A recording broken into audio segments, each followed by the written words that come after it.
ba gagawin natin? Ano? Magkwentuhan lang. Hindi, dito. Hello mga kapitsay! Bumabati po ako sa inyong lahat ng magandang umaga po. Hello mga ka-ugs! Ayan, ang kapetsay natin si Lola Vlogger.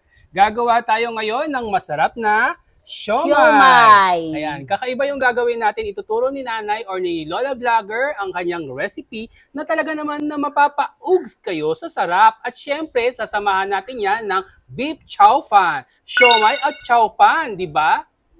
Tara na mga kapitsay, huwag na tayong magpatumpik-tumpik pa. Simulan na natin. Go na! Sa isang bowl mga kapechay, meron tayo ditong 750 grams na giniling na baboy, merong konting tabayan. Ayan, tapos maglalagay po tayo ng 3 pirasong giniling na bawang. Maglalagay po tayo ng spring onion na kalahating cup. Yung kalahati, gagamitin natin to sa ating chow fan, kaya i-reserve natin. Maglalagay po tayo ng 2 karot na ginayat ng pino. Maglalagay po tayo ng repolyo na ginayat ng pino. Ito po yung magpapasarap sa lulutuin kong siomai. At may lalagyan po natin ng mushroom na ginayat ko ng pino na kinuha ko sa kabgubatan. Maglalagay rin tayo ng hipon na ginayat ng pino. Kaninang madaling araw pa ako namalengke nito. So sabi ni Nanay, mamalengke ka ng 250 grams na hipon tapos balatan mo. Tapos ilalagay natin yan sa siomai. Ayan, titimplahan na natin yung ating siomai. So maglalagay tayo ng pamintang durog, 1/2 teaspoon. Dagdag na lang tayo kung kulang. Pagkatapos meron tayong oyster sauce. Maglalagay tayo ng 2 tablespoon ng oyster sauce. Ayan. Siya yung magpapasarap sa ating siomai. Pagkatapos, lalagyan din natin ng 1 tablespoon ng soy sauce. Lalagay tayo ng 2 tablespoon ng sesame oil. Maglalagay po tayo ng 1 itlog. Maglalagay din tayo ng cornstarch, 2 tablespoon hanggang 4 tablespoon yung ilalagay natin. Ito yung ating binder para hindi masyadong hiwa-hiwalay yung ating siomai. At syempre, pagkatapos, imimix na natin ang ating siomai mixture or filling. Haluin po natin maigi para yung lahat na nilagay nating mixture masama. Napakabango mga kapitsay. Doon sa inilagay natin na sesame oil. Napakabango. Pag kulang pa po ang alat, dagdagan po natin ng asin.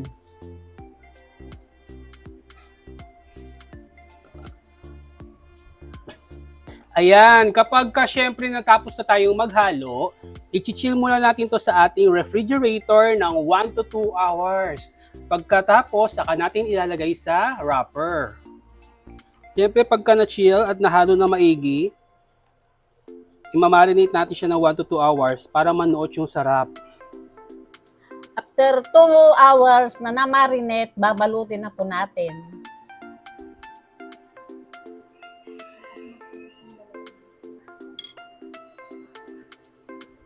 Ayan, medyo maliit yung ating wrapper na ginamit.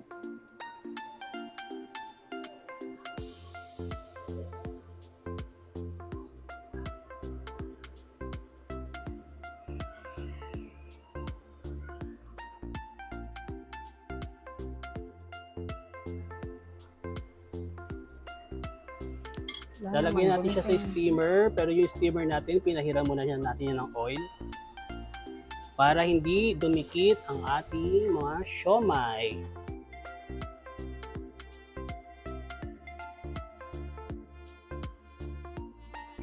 Ngayon mga kapitsay, tapos na, isasalang na po natin sa kumukulong tubig. Papasingawan natin or i-steam ang ating siomai ng 15 to 20 minutes. Ito ang napakahirap na trabaho ngayon. Pagkatapos ng trabaho ng pagluluto, maghuhugas. Na ito pa. Nakakangawit naman din. No? Lagay mo dyan. Dami-dami.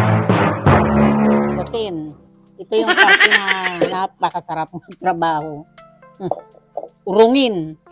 Napakarami. Ayan. Nay, meron pa dito. Habang nag-i-steam tayo ng siomai, samahan niyo ako at gagawa tayo ng beef chow fan gamit ang bahaw na kanin. Tara na! Ayan, nagpainit na tayo ng kawali gamit natin ang ating wok. Tapos maglalagay na tayo ng mantika. Siyempre, kailangan natin ng eggs.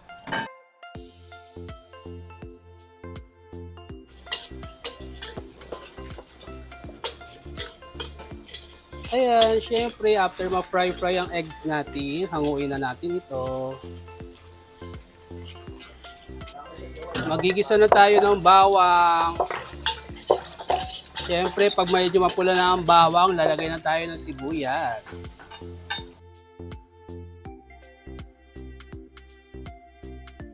Lagyan na tayo ng baka. Gusto ko madaming baka na giniling.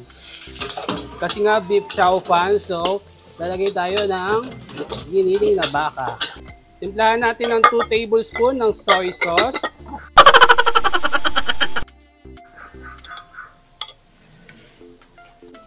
Maglalagay din tayo ng oyster sauce. Maglalagay tayo ng paminta. Lalagay natin ating carrots, yung hiniwa natin ng pino. Maglalagay tayo ng mushroom. Cabbage, hiniwa ng pino. Ayan, cabbage. Sesame oil. Haluin ng bonggang-bongga.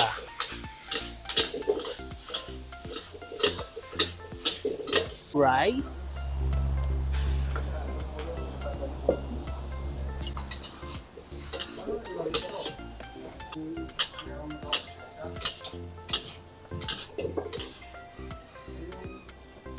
Siyempre, wag mo natin kakalimutan ang ating spring onions.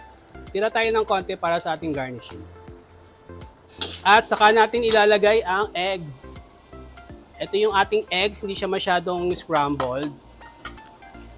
Ganyan lang kabilis ang ating chow fan.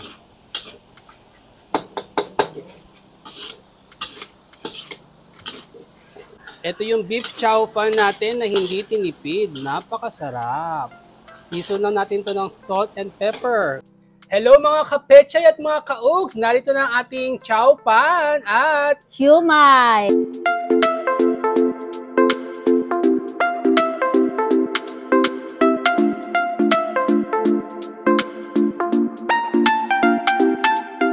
Kung meron kayong mga gustong request, i-comment nyo lang sa comment section. Huwag nyo kalimutang i-like ang ating video at syempre, At mag-subscribe para sa marami ko pang recipe. na talaga naman na mapapa-ugs ka sa sarap. Kaya atin ang tikman. Sarap! Hanggang sa muli mga kapechay! Hanggang sa muli, mga kaogs! See you again next time! Bye-bye!